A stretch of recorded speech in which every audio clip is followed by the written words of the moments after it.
Hello, everyone, and welcome to Mrs. Readers Hanging Out with Mrs. Hammond. Do you know what today is? It's Pajama Day. Well, not officially Pajama Day. I'm just in my robe. Today is like, do you put your robe on? Do you put your clothes on? I mean, we never know what the weather's going to be like. So I lit a fire because I thought we're going to sit by the fire today and read Matilda. So anyway, I'm really excited. And I have some people that I want to thank, of course. And today, this is not anyone from South Elementary, but they're from West Elementary. So, and one reason why I wanted to start with West is because we have a teacher, Mrs. Paula Killian. Mrs. Paula Killian teaches first grade. She taught my kids. In fact, Mrs. Killian and I are pretty close to the same age. Anyway, she's been a really good fan of ours, and she's commented and liked our post, and so she's keeping up with us, and I really appreciate that. Not only that, but she's an awesome first grade teacher. I go and visit over at West, and when I meet with her, she's just awesome. She's awesome to work with. She's awesome as a teacher, and she needs to be thanked. And she also does karate, I know, with you guys. So thank you, Mrs. Killian, for all you do for our students and faculty. Also, we have some more first grade teachers that I would like to thank because they have a really good group. Miss Darden, she's one of Mrs. Readers, and she's awesome. Miss Gibson, she was my student teacher when she first started teaching, and she came into my classroom. So she's really special. And Mrs. Terry. Those are the first grade teachers. So we thank you guys. No one works harder than teachers. I love them. Thank you so much for everything that you do. We really greatly appreciate it. So shout out to Mrs. Killian, Mrs. Darden, Mrs. Terry, and Mrs. Gibson. We love you and thank you. Now, today we have two chapters we're going to read. We're going to read Lavender, which is chapter 12, and then we'll read chapter 13. And chapter 13 is, I believe it's entitled the Weekly Test. Okay? Now, if I get too hot with this fire, I'm going to have to turn it off. I'm going to tell you that. We're going to try it. I'm going to see because I thought it was kind of cool. All right. Now, in this chapter, I have a picture for you. We have the vocabulary word newt. Now, newt is something we're going to see in the next two chapters. Well, we're not going to see it, but we're going to read about it. And it's a lizard. And a newt is something that the kids do, and it's so funny. But this is what it looks like, and I wanted to show you the picture, and the word is newt. Okay? Are you ready for this chapter? Really cool. See what happens. See what happens with this. I would be scared of that thing. Okay, lavender. Lavender, in the middle of the week, Matilda's first term, Miss Honey said to the class, she said, well, I have some very important news for you, so listen very carefully. You too, Matilda. Put that book down for a moment and pay very careful attention. Okay. Small, eager faces looked up and they listened. It is the headmistress's custom, Miss Honey went on, to take over the class for one period each week. And she does this with every class in the school, and each class has a fixed day and a fixed time. And ours is always 2:00 on Thursday afternoons. Ugh. Immediately after lunch. So I shall be here as well, of course, but only as a silent witness. Is that understood? Yes, Miss Honey, they chirruped. A word of warning to you all, though, Miss Honey said. Make sure that your clothes are clean, your faces are clean, you're not in your pajamas, and speak only when spoken to. And when she asks you a question, you stand up at once before you answer it.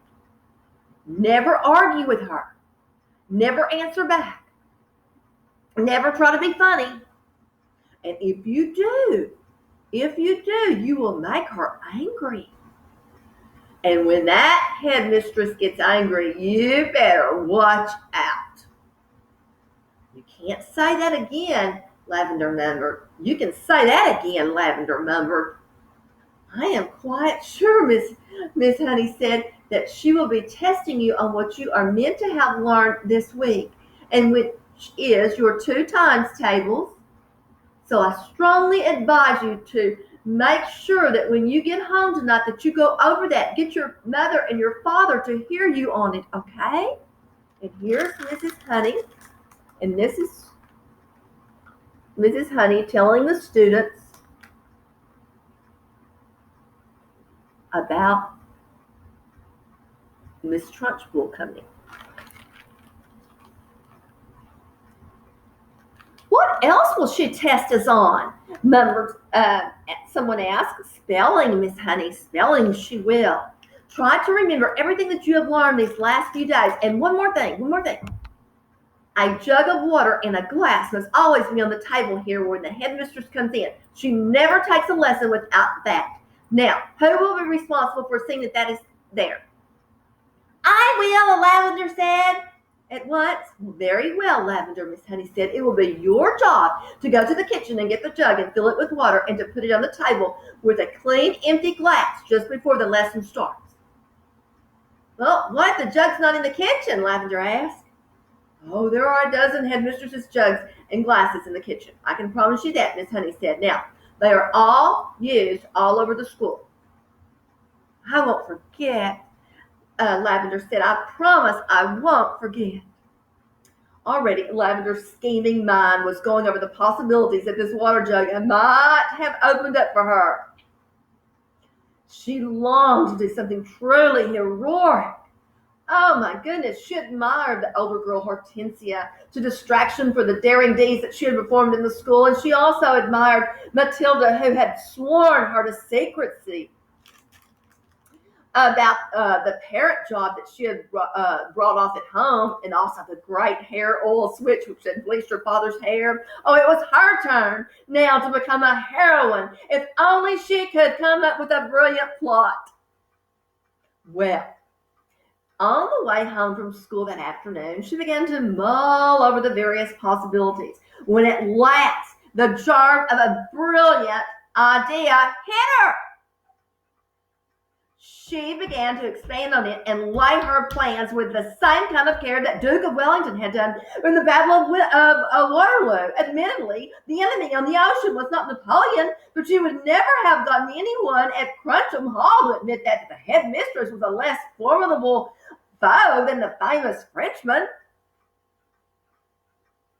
Great skill could have to be exercised, Lavender told herself, and great secrecy observed if she was to come out of this exploit alive.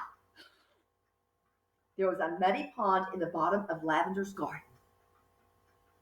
and this was the home of a colony of newts. These pictures right there. Can you believe that? Oh no. What do you predict? What can we infer from this? Oh, do you think? No, she wouldn't. She would not put that in that water. She wouldn't do it, do you think? Oh, I can't wait. Let's look. There was this muddy pond there.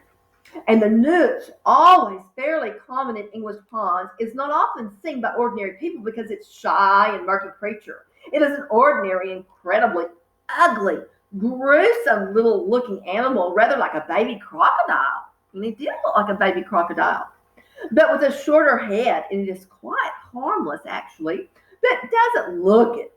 It looks very scary, but actually it's very harmless. It is about 6 inches long and very slimy. Ooh. With a greenish gray skin on top and an orange colored belly underneath. It is in fact an amphibian, which can live in or out of water. So, science class, amphibians, if you studied that, are animals that live in and out of water. And that's what a newt does. That evening, Lavender went to the bottom of the garden, determined to catch the newt. And they are swiftly moving animals and not easy to get. And you know how little lizards are, but it's what they kind of like, little lizards, and they're just, it's difficult to get them. She lay on the bank for a long time, waiting patiently until she spotted a water. Then, using her school hat as a net, she swept up and caught it. She had lined her pencil box with pondweed, ready to receive the creature, but she discovered that it was not easy to get the newt out of the hat and into the pencil box. It wiggled and it squirmed like a quicksilver, and apart from that, the box was only just long enough to take it. And when she did get it in at last, she had to be careful not to trap its tail in the lid when she slid it closed. A boy next door called Rupert Whistle had told her that if you chopped off a newt's tail, the tail stayed alive and would grow into another newt 10 times bigger than the first one. I don't know about that. It could be the size of an alligator. Lavender didn't quite believe that, but she was not prepared to risk it happening, so she didn't want to chop his tail off.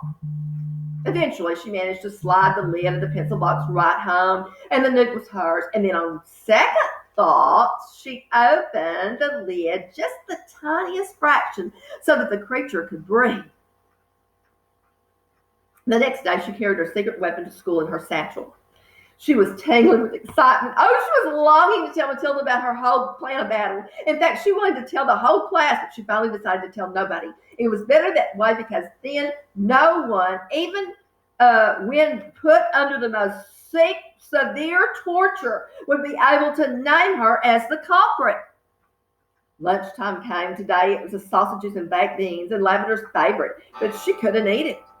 Are you feeling all right, Lavender? Miss Honey asked from the head of the table. Yes, I had such a huge breakfast, Lavender said. I just really couldn't eat anything. And there's a picture of her trying to catch this newt in the water. She just about falls in, doesn't she? Well, immediately after lunch, she dashed off to the kitchen and got one of Trunchbull's famous jugs. It was a large, bulging thing made of blue glazed pottery, and Lavender filled it half full of water and carried it all together with a glass into the classroom and set it on the teacher's table. The classroom was still empty. So, quick as a flash, Lavender got her pencil box from her satchel and slid open that lid just a tiny bit. And the newt was lying quite still, and with a great care, she held that box over the neck of the jug and pulled the lid fully open and tipped the newt in. Oh no! There was a plop, and as it landed in the water, and then it thrashed around wildly for a few seconds before settling down. And now, to make the newt feel more at home, Lavender decided to give it all the pondweed from the pencil box as well. The deed was done. Oh, all was ready. And Lavender, she put her pencils back into her rather damp pencil box and returned it to its correct place on her desk. And then she went out and joined the others in the playground until it was time for the lesson to begin. And that's the end of chapter 12. What we inferred was right. She put that newt in that water pitcher. Oh, and the next chapter is the weekly test. Oh, I can't wait. We have a few vocabulary words for chapter 13. We have the word pantomime. Pantomime, if you've studied about theater, that's when your performers that express meaning through gestures. They do not speak. They only move their hands, They're just gesturing. That's pantomiming. Then we have diabolical. Diabolical is evil. A gorgon. Have you ever heard of a gorgon? A gorgon is 3 sisters that have snakes for hair, who had the power to turn anyone that touched them into stone. And this chapter is going to mention this word, gorgon. Yeah. And then, not a real person though. We have plummeted. Plummeted is to fall or drop straight down. Plummeted. Okay. All right. I'm excited to see what happens. Oh my goodness, this is going to be exciting. The weekly test. Oh, this is exciting. At 2:00 sharp, the class assembled together, and Miss Honey had noted that the jug of water was in the glass were in the proper place. Then she took up a position standing right in the back. And everyone waited. Suddenly in marched the gigantic figure. She was so loud. And headmistress in her belted smock and green breeches. Good afternoon, children, she barked. Good afternoon, Miss Trunchbull, they chirruped. The headmistress stood before the class, her legs apart, her hands on her hips, and glaring at the small boys and girls who sat nervously on their desks in front of her. Not a very pretty sight, she said. Her expression was one of utter distaste, as though she were looking at something a dog had done in the middle of the floor. What a bunch of nauseating little larks you are! Everyone had the sense to just stay silent. I didn't say a word. It makes me vomit. Ugh. She went on to think that I'm going to have to put up with a load of garbage like you in my school for the next 6 years. I can see that I'm going to have to expel as many of you as possible as soon as possible to save myself from going around the bend. She paused and snorted several times. It was a curious noise. Oh, you can hear that same snort of things if you walk through a riding stable when the horses are being fed. I suppose, she went on, your mothers and fathers tell you you're wonderful.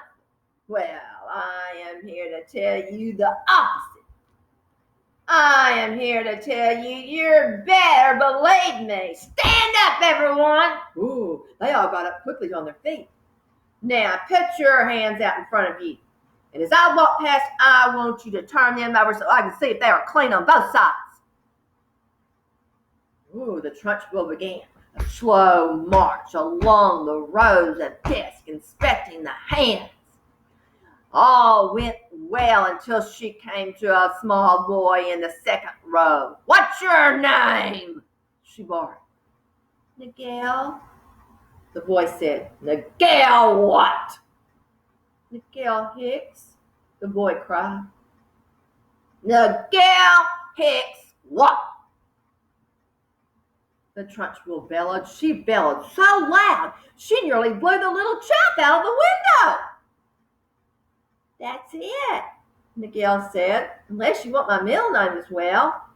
He was a brave little fella, and one could see that he was trying not to be scared by the gorgon who towered above him. Those gorgons, remember, they're like these monsters with snakes coming out of their heads. Oh, Miss Trunchbull, Miguel said. Then she said, what is my name? Miss Trunchbull, he said. Well, then use it when you address me. Now then, let's try again. What is your name? Miguel Hicks, Miss Trunchbull. Miguel said, that's better. The Trunchbull said, your hands are filthy. Miguel, when did you last wash them? Well, let me think. Well, that's rather difficult to remember exactly because it could have been yesterday or it could have been the day before. And here is Miss Trunchbull talking to Miguel. Oh my goodness.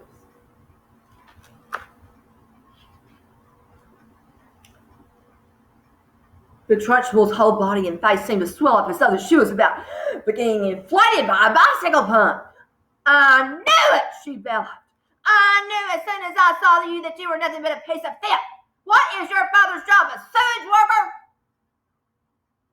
He's a doctor, Miguel said, and a jolly good one. He says that we're all so covered with bugs anyway that a bit of extra dirt never hurts anyone. Well, I'm glad he's not my doctor, Trunchbull said, and why, might I ask, is there a baked bean on the front of your shirt? Oh, we had them for lunch, Miss Trunchbull. And do you usually put your lunch on the front of your shirt, Miguel? Is that what this famous doctor's father of yours has taught you to do? Well, baked beans are hard to eat, Miss Trunchbull. They keep falling off my fork. You are disgusting, the Trunchbull bellowed. You are a walking germ factory, and I don't wish to see any more of you today. You go stand over there in that corner with one leg up and put your face to the wall. But Miss Trunchbull, don't you argue with me, boy, or I'll make you stand on your head. Now do as you're told. Miguel win.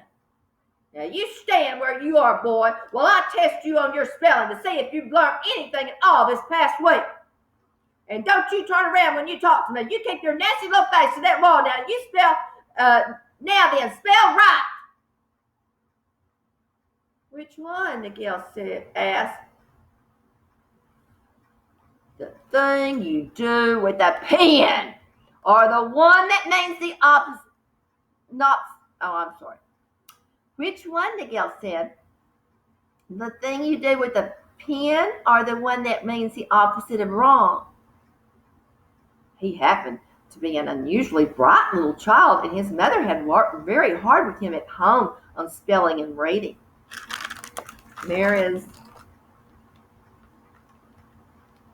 He's asking Miss Trunchbull. He's a little bitty thing, and she's a big old monster.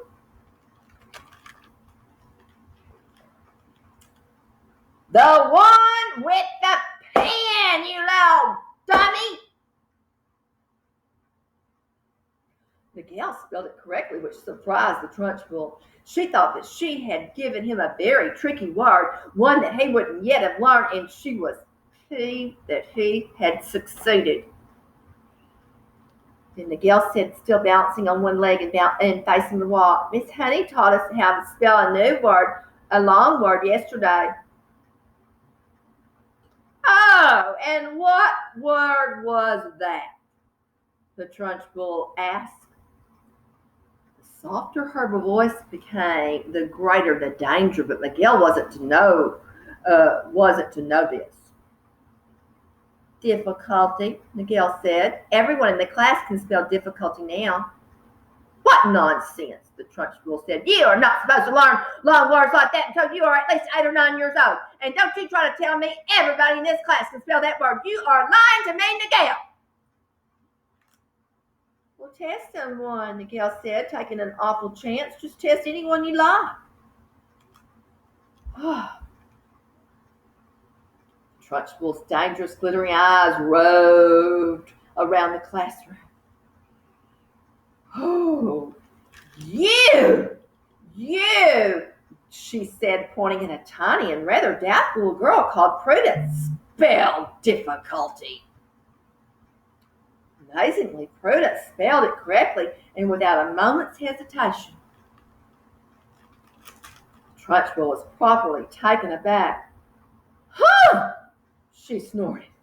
And I suppose Miss Honey wasted the whole of one lesson teaching you to spell that one single word.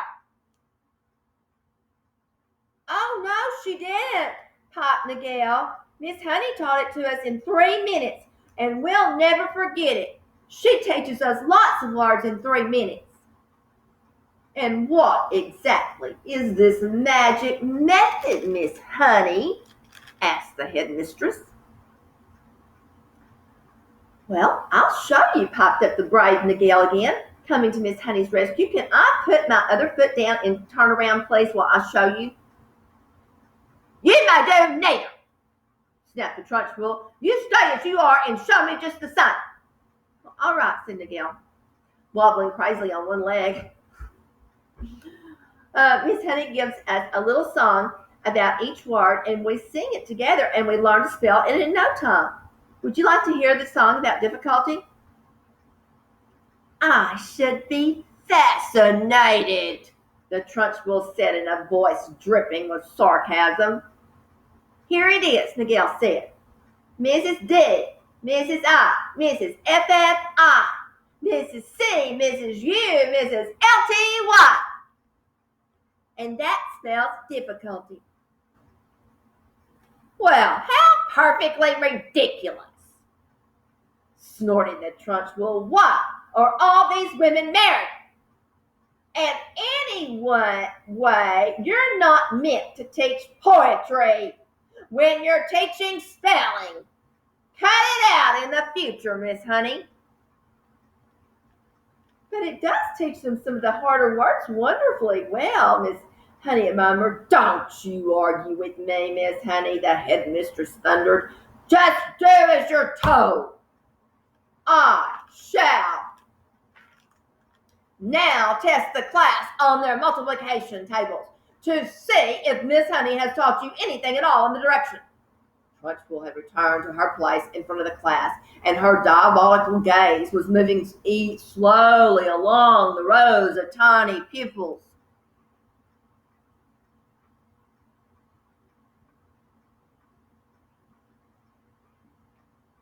Trunchbull said, You! She barked, pointing at a small boy called Rupert in the front row. What is 2 7? 16, Rupert answered with foolish abandon.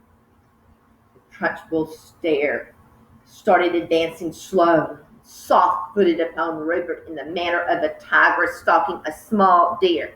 Rupert suddenly became aware of the danger signals and quickly tried again. It's 18, he cried. 2 7s are 18, not 16. You ignorant little slug! The Trunchbull bellowed. You witless weed! You empty-headed hamster! You dumb glob of glue! She had now stationed herself directly behind Rupert, and suddenly she extended a hand the size of a tennis racket and grabbed all the hair on Rupert's head in her fist. Rupert had a lot of golden-colored hair, and his mother thought that it was beautiful to behold and took a delight in allowing it to grow extra long. And the Trunchbull had a great dislike for long hair on boys as she had for plaids and pigtails on girls, and she was about to show it. She took a firm grip on Rupert's long golden tresses with her giant hand, and then, by raising her muscular right arm, she lifted the helpless boy clean out of his chair and held him aloft. Okay.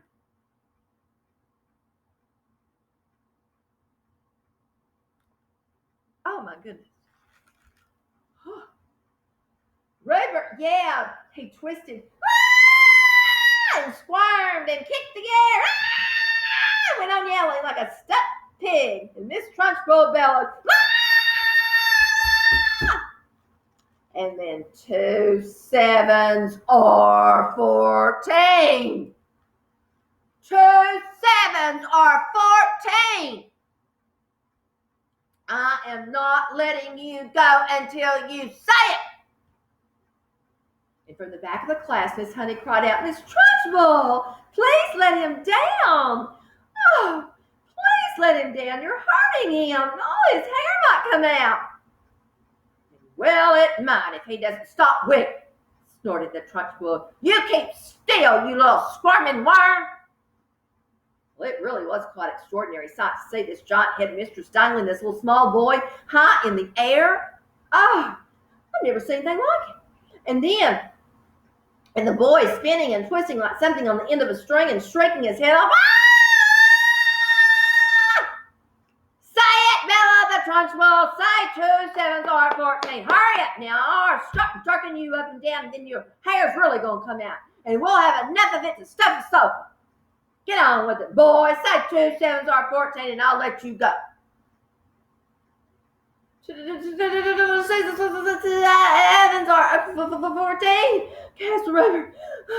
Whereupon the Trunchbull, true to her word, opened her hand and just quietly, literally let him go. He was a long way off the ground, and when she released him, and he plummeted to earth and hit the floor and bounced like a football all across the floor. Get up and stop whimpering. She said, get up and stop that whimpering. The Trunchbull barked. Robert got up and he went back to his desk, massaging his scalp with both hands, and the Trunchbull returned to the front of the class, and the children sat there hypnotized. None of them had ever seen quite like this before. It was splendid entertainment. It was quite better than a pantomime. Oh dear. But with one big difference. In this room, there was an enormous human bomb. Oh no, in front of them, which was liable to explode and blow someone to bits at any moment, and the children's eyes were riveted on the headmistress. And I don't like small people, she was saying. Small people should never be seen by anyone. They should be kept out of sight in boxes like hairpins and buttons. I cannot for the life of me see why children have to take up so long to grow up. I think they do it on purpose. Another extremely brave little boy in the front of the row spoke up and said, that surely you were a small person once, Miss Trunchbull, weren't you?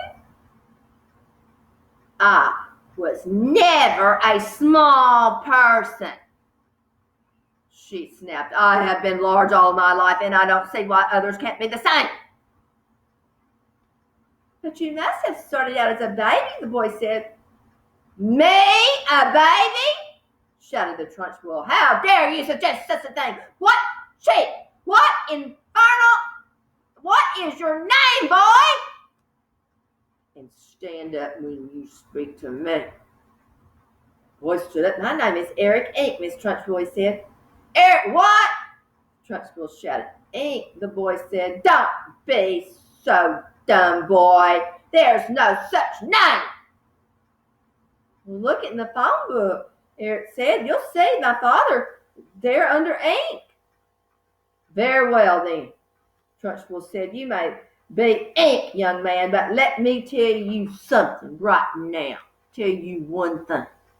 You're not in Delilah. I'll very soon rub you out if you ever try getting clever with me again. Spell what? I don't understand, Eric said. What do you want me to spell? Spell what? Spell what, you idiot? Spell the word what? W-O-T.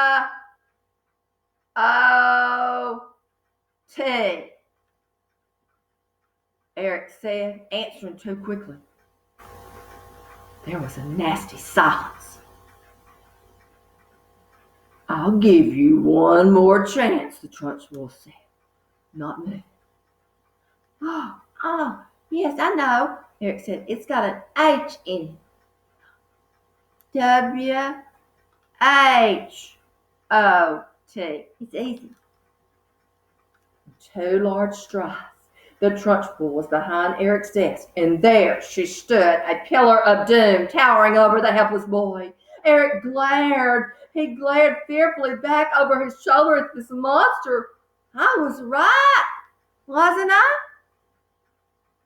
He murmured nervously. You were wrong. The Trunchbull barked. And in fact, you strike me as the sort of poisonous little pockmark that will always be wrong. You sit wrong. You look wrong. You speak wrong. You are wrong all around, and I will give you one more chance to be right. Spell what? Eric hesitated, and then he said very slowly, well, it's not W-O-T, and it's not W-H-O-T. Whoa. I know what it is. I know what it is. It's W-H-O-T-T.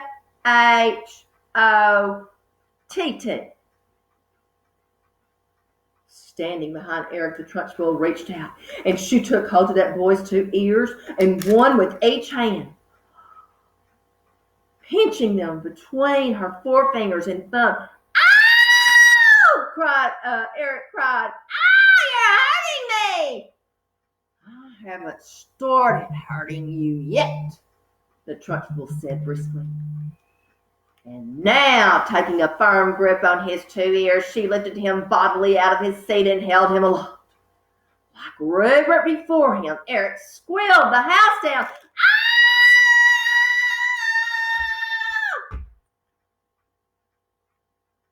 From the back of the classroom, Miss Honey cried out, Miss Trunchbull, don't! Please let him go! His ears not come off. They'll never come off, Trunchbull said. Here she is, holding.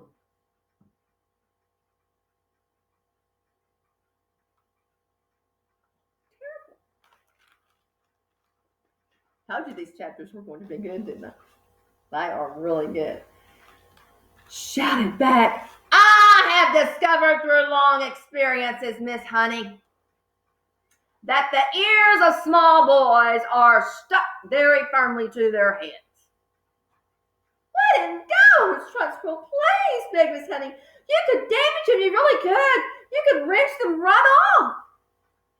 Well, ears never come off, Trunchbull shouted. They stretch most marvelously like those are doing now, but I can assure you they never come off.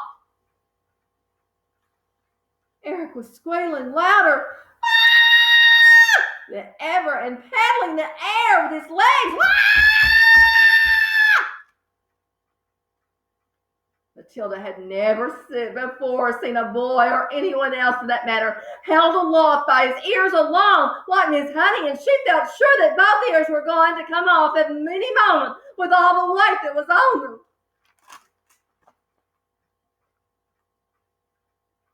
There's Miss Honey. She's scared to death. Okay, I'm going to have to pretend. Stop pretending that it's hot, that it's cold. It's hot. Turn that off. Okay?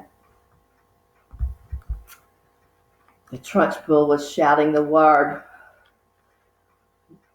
Okay, the word what is. Yeah, I turned that off and I've lost my place. She never said my. The Trunchbull was shouting. The word what is spelled W-H-A-T. Now spell it, you little what? Eric didn't hesitate. Oh, he had learned fast from watching Rupert's a few minutes before that the quicker you answer, the quicker that you are released. W-H-A-T. He squealed. Spells what? Still holding him by the ears, the Trunchbull lowered him back into the chair behind the desk, and then she marched back to the front of the class, dusting off her hands once again. Oh, and the others like someone who has been handling something rather grimy. That's the way to make them learn, Miss Honey, she said. You take it from me. It's not good just telling them. You've got to hammer it into them. There's nothing like a little twisting and twiddling that encouraging them to remember things. It's concentration. Their minds wonderfully. That's the way. You could do them permanent damage, Miss Trunchbull, Miss Honey cried out. Oh, I have. I'm quite sure I have, the Trunchbull answered, grinning. Eric's ears will have stretched quite considerably in the last couple of minutes, and they'll be much longer now than they were. There's nothing wrong with that, Miss Honey.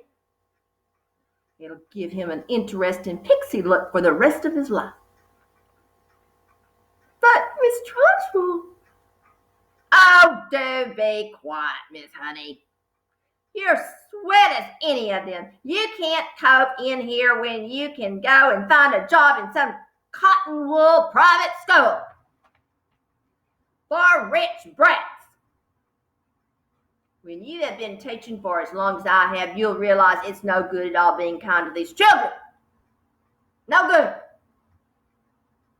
I mean, you can't. I have you realize that it's no good. You read Nicholas Nickleby, Miss Honey, that Mr. Dickens read about Mr. Wackford Squeers, the admirable headmaster of Dotheboys Hall. He knew how to handle the little brutes, didn't he? He knew how to use the birch, didn't he?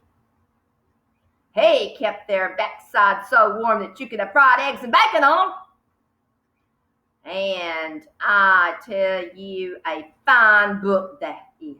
But I don't suppose this bunch of morons would have got there will ever read it, because the looks of them, they are never going to learn to read anything. I've read it, Matilda said quietly. Trunchbull flicked around her head and looked very carefully at that small girl with brown, dark hair and brown eyes, sitting in the second row. What did you say?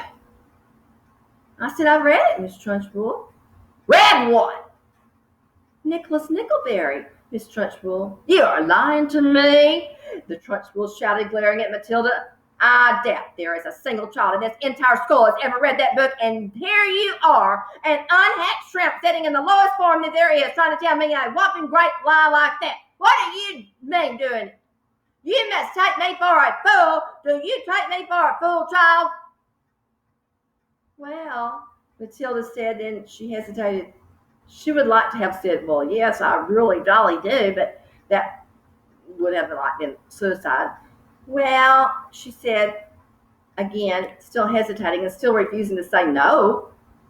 Trunchbull sensed what that child was thinking, and she didn't like it. Stand up when you speak to me, she snapped. What is your name? Matilda stood up and said, my name is Matilda Wormwood, Miss Trunchbull. Wormwood, is it? Trunchbull said. Here is a picture of Matilda standing up and Miss Wormwood.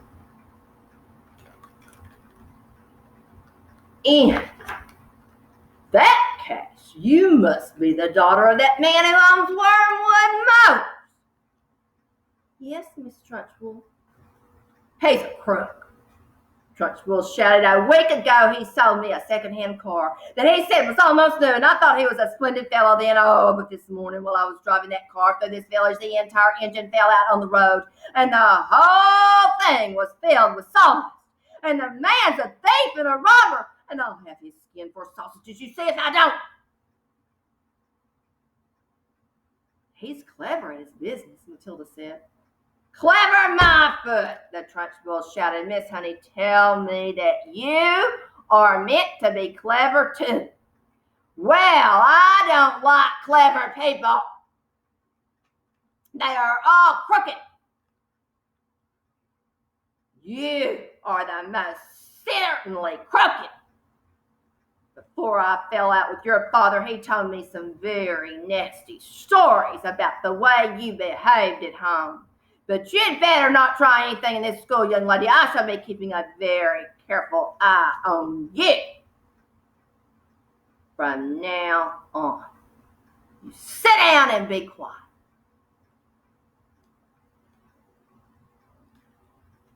That's the end of chapter 13. Oh my goodness. Now, we talked about at the beginning the newt. And we know that the newt was caught by Lavender, and Lavender put it in the water, but She hasn't even gotten to her water yet, right? So, what can we predict about the next chapter? We can predict that maybe it's entitled The First Miracle. Do you think maybe the first miracle is she drinks some of the water and she sees the new? I don't know. But you stay tuned for tomorrow and we're going to read again. Happy Pajama Day. Have a great day. Love you guys. See you tomorrow. Bye.